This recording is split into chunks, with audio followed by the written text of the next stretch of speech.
So my name is Grant Harrold, known as the Royal Butler, and I am or was a former butler to King Charles, Queen Camilla, William and Harry, and Catherine, Princess of Wales, between 2004 and 2011. And as butler, my duties basically were on a day-to-day basis, looking after them and their guests as a butler should. They were really good bosses. The king, I think what amazed me at the king was how kind of down to earth he was, because when I first met him, one of the most famous, probably the most famous person I'd ever met. And I was completely kind of blown away by the fact that he was, when I say he was nice, like even at dinner parties, I'd be doing a dinner and suddenly he would turn around and start asking me how I am and how my family are. And I wasn't used to that kind of thing as a butler. So it was quite unusual. And they were all like that. That's what was so nice. And again, getting to know William and Catherine was amazing. I mean, now when I look back on it, amazing, because it was very much the kind of years of them very much beginning the relationship right up until the point of the wedding. So, you feel quite lucky to kind of be around at that point. The King's, even though he's only done a few estate visits as king, he's been involved in many, many, many state visits over the decades. So he's quite comfortable with this kind of thing. He knows exactly what he's doing. He'd be quite relaxed with the whole thing. I think the only thing, of course, that I would imagine would go through his head is we all know that President Trump is obviously a very friendly guy. He's known for his very friendly handshakes. He's known for his very friendly approach. The royals used to be not like that at all, but they have become more like that. So I think it fits in okay these days, where maybe, say, 20, 30 years ago, it might have been a little bit like, that's quite a powerful handshake. Or did he just put his hand in the back of that person? Or did he just do that? So there was one interesting thing yesterday that I noticed that was picked up, and everybody jumped on social media, because I'm sure you remember when President Trump was with Queen Elizabeth and they were inspecting the troops and the Queen was behind the president, and there was suddenly this big major breach of protocol at the time. But what we hadn't realised, and I've double checked in this, is that it's quite normal. In fact, Prince Philip used to always walk behind the visiting head of state on behalf of the Queen, and then the Queen then took that role on when her husband retired. They are supposed to be a few steps behind, but everybody was immediately saying Trump has broken the protocol, royal etiquette's broken the king's, poor king, and I had to quickly jump in and say, no, no, no, it's fine, it's all okay. It's royal etiquette. The only thing I did notice with the handshake, he did put his hand out to the king's arm and touched his arm at the same time as a handshake. It's just a warm handshake. He didn't pull him in. I was looking to see if there was a pull in, and there wasn't, which is obviously good, because that's obviously quite a powerful kind of thing. And the king would have gone along with it. The king wouldn't have made any, he wouldn't even blink an eyelid at it. But again, Trump was definitely very respectful. And I don't think they ever tried to go out and get things wrong. Like when, I think it was that Trump put his hand in the back of the Queen and everyone was like, he touched the Queen.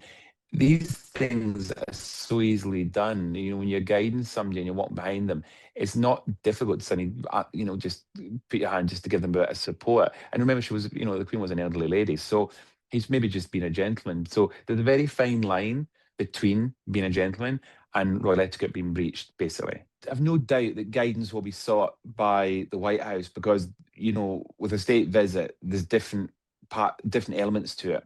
And obviously, they will need to make sure that they've got the right dress codes. What you don't want is them, one, you don't want them clashing colours, which can happen. And also, you don't want them having the wrong outfits. For example, last night's state dinner, the dress code's quite strict. In fact, it was interesting. I noticed that they were wearing the Windsor uniform, the king. I don't know if you know about that, and have a little Google. It's quite interesting. It's a blue tailcoat, and it's got a red lapel on it. So that's how you know it's the Windsor uniform. And I noticed the king and Prince of Wales was wearing it. But Trump obviously had his normal white tie on, which is completely correct. So, sorry, but going back to Melania, it's the same. I mean, again, she'd been given guidance as to what she could wear. And as a married lady, she could have worn a tiara, because again, that's the old etiquette, the old rule is that if you were married, a lady could wear a tiara. So she could have worn a tiara if she chose to. But these are things again that they would be guided on, or that they would probably ask just to get it right. I think what was interesting, the seating plan. So just to quickly mention, it was interesting they were sitting opposite. I wondered if that's why they were sitting, because they split them up, which is quite unusual. You had William, the Queen on one side, and you had Kate and the King on the other.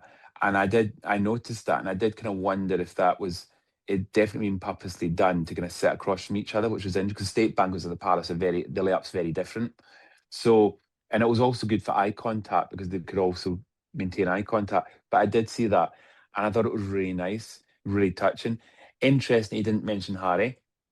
He avoided obviously talking about Harry, but I don't think that. I think that was without question purposely done because he probably felt that right now is probably not the best time to mention Harry. I think they all did an amazing job of it. And Kate and William looked absolutely amazing in that photograph. And it was also interesting to see such an intimate photograph of them getting shared where they're all, I think they're cuddling, which is so unprecedented. That is extraordinary. And it shows you how state dinners in the future, I think, are going to get more and more um, what's the word? Modern. I think I'd say modern because you would never normally have a photograph of the Queen Elizabeth and Prince Philip like that, not at a state banquet. With the state banquet, is there an order of like who eats first or who drinks Oh first? yeah.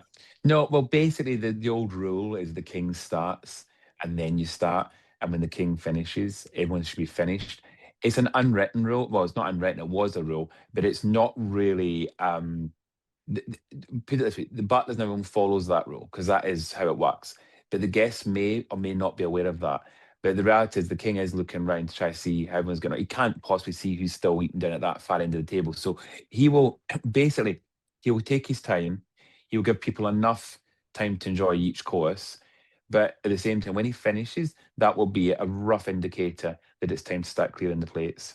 I mean, if you spoke to any of the raw chefs, they're very much involved in the menu. They get suggestions and they then plan it. But remember, you'll be aware that President Trump probably likes chicken, for example. So perfect. But again, it's sourced local. Well, I say locally. It's sourced in close to the raw states. I think the chicken was from Norfolk, which is obviously Sandringham. So I remember Castle May used to supply beef and that kind of thing. It would probably be high growth vegetables. I could guarantee you, probably.